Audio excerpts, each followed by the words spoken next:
Good afternoon. Today, the United States of America is changing its relationship with the people of Cuba. In the most significant changes in our policy in more than 50 years, we will end an outdated approach that for decades has failed to advance our interests, and instead, we will begin to normalize relations between our two countries. Through these changes, we intend to create more opportunities for the American and Cuban people, and begin a new chapter among the nations of the Americas. There's a complicated history between the United States and Cuba.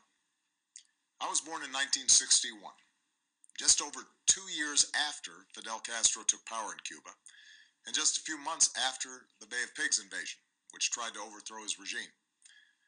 Over the next several decades, the relationship between our countries played out against the backdrop of the Cold War and America's steadfast opposition to communism.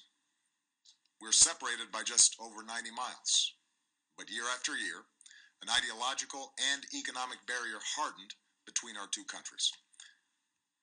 Meanwhile, the Cuban exile community in the United States made enormous contributions to our country in politics and business, culture, and sports.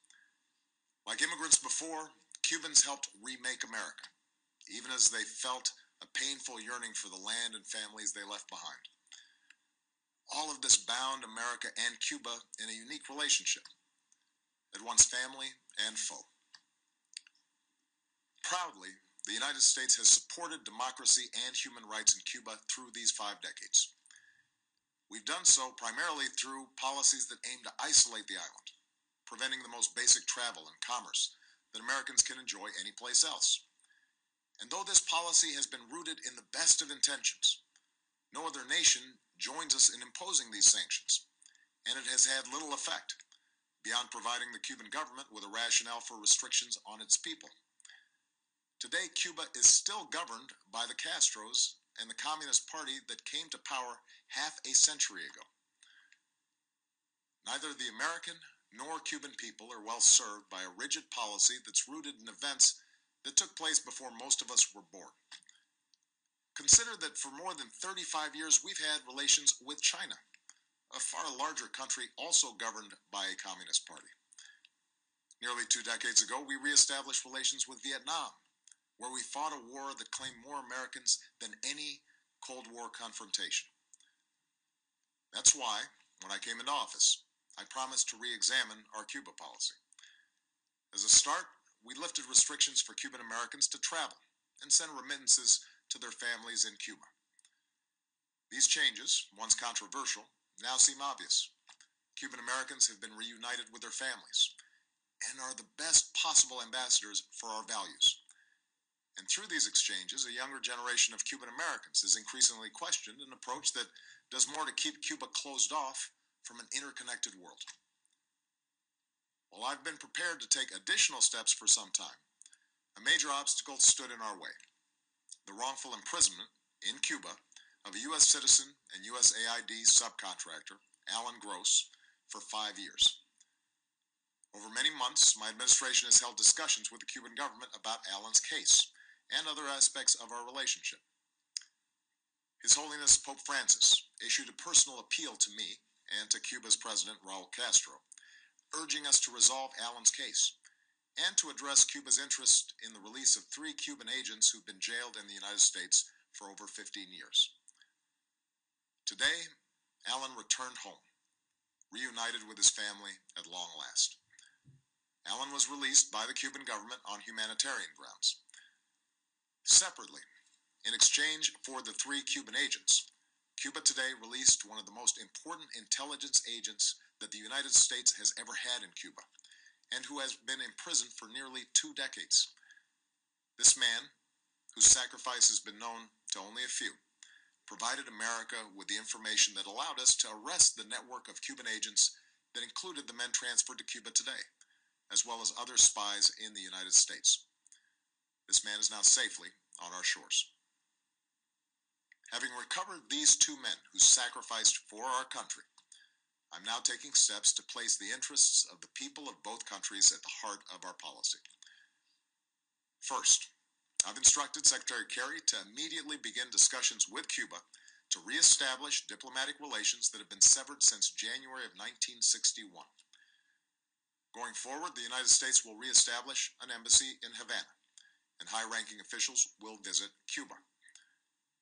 Where we can advance shared interests, we will, on issues like health, migration, counterterrorism, drug trafficking, and disaster response.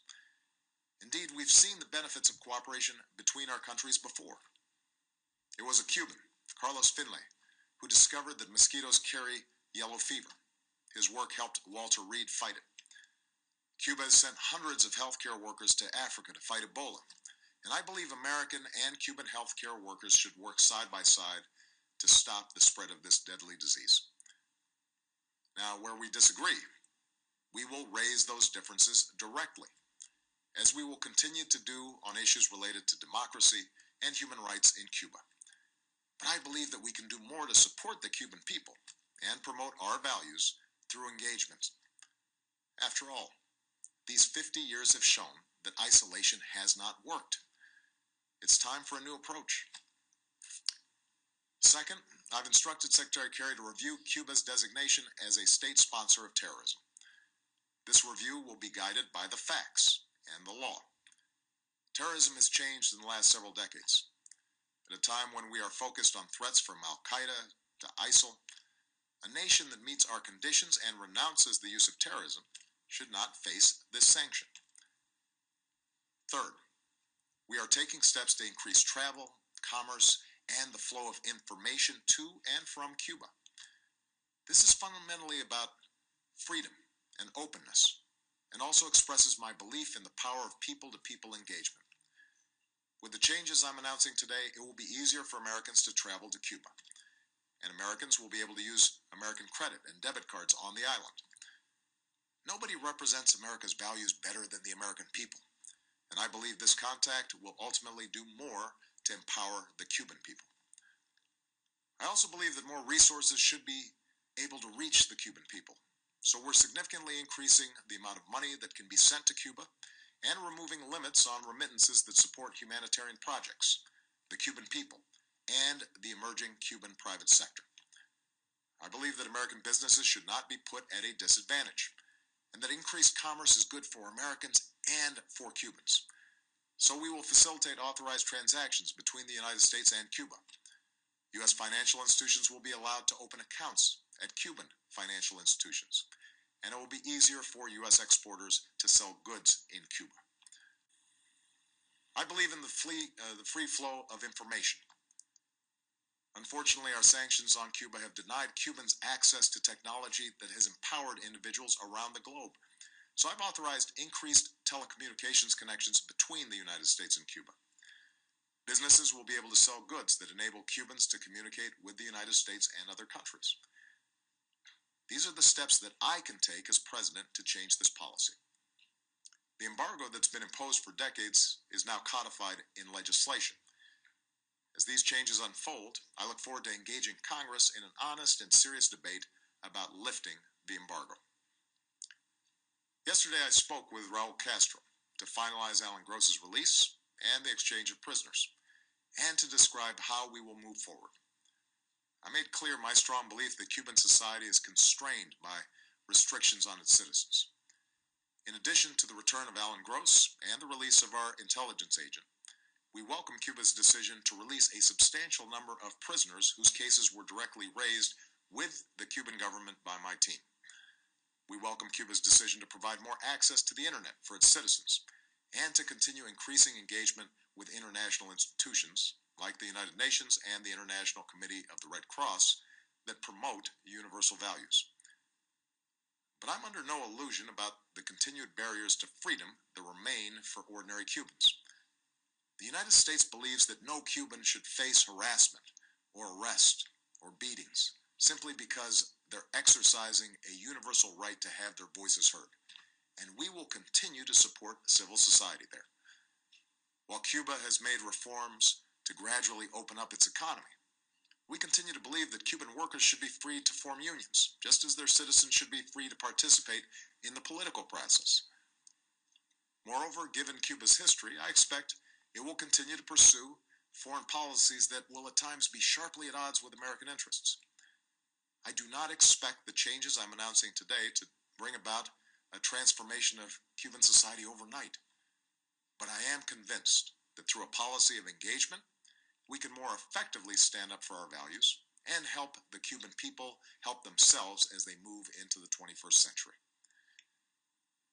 To those who oppose the steps I'm announcing today, let me say that I respect your passion and share your commitment to liberty and democracy. The question is how we uphold that commitment. I do not believe we can keep doing the same thing for over 5 decades and expect a different result. Moreover, it does not serve America's interests or the Cuban people to try to push Cuba towards collapse. Even if that worked, and it hasn't for 50 years, we know from hard-earned experience that countries are more likely to enjoy lasting transformation if their people are not subjected to chaos. We are calling on Cuba to unleash the potential of 11 million Cubans by ending unnecessary restrictions on their political, social, and economic activities. In that spirit, we should not allow U.S. sanctions to add to the burden of Cuban citizens that we seek to help. To the Cuban people, America extends a hand of friendship. Some of you have looked to us as a source of hope, and we will continue to shine a light of freedom. Others have seen us as a former colonizer, intent on controlling your future. Jose Marti once said, "Liberty is the right of every man to be honest." Today, I'm being honest with you. We can never erase the history between us, but we believe that you should be empowered to live with dignity and self-determination. Cubans have a saying about daily life. No es fácil. It's not easy. Today, the United States wants to be a partner in making the lives of ordinary Cubans a little bit easier, more free, more prosperous. To those who have supported these measures, I thank you for being partners in our efforts. In particular, I want to thank His Holiness Pope Francis, whose moral example shows us the importance of pursuing the world as it should be, rather than simply settling for the world as it is. The Government of Canada, which hosted our discussions with the Cuban government, and a bipartisan group of congressmen who've worked tirelessly for Alan Gross's release and for a new approach to advancing our interests and values in Cuba. Finally, our shift in policy towards Cuba comes at a moment of renewed leadership in the Americas. This April, we are prepared to have Cuba join the other nations of the hemisphere at the Summit of the Americas.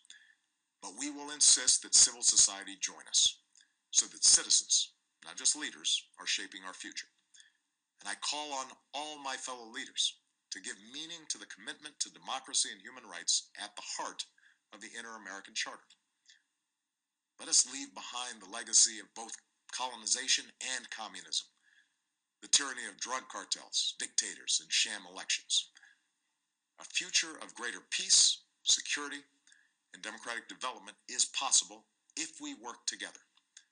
Not to maintain power, not to secure vested interests, but instead to advance the dreams of our citizens. My fellow Americans, the city of Miami is only 200 miles or so from Havana. Countless thousands of Cubans have come to Miami on planes and makeshift rafts, some with little but the shirt on their back and hope in their hearts. Today, Miami is often referred to as the capital of Latin America, but it is also a profoundly American city, a place that reminds us that ideals matter more than the color of our skin or the circumstances of our birth, a demonstration of what the Cuban people can achieve, and the openness of the United States to our family to the south. Todos somos Americanos. Change is hard, in our own lives and in the lives of nations. And change is even harder when we carry the heavy weight of history on our shoulders. But today we are making these changes because it is the right thing to do. Today America chooses to cut loose the shackles of the past, so as to reach for a better future. For the Cuban people, for the American people, for our entire hemisphere, and for the world. Thank you. God bless you, and God bless the United States of America.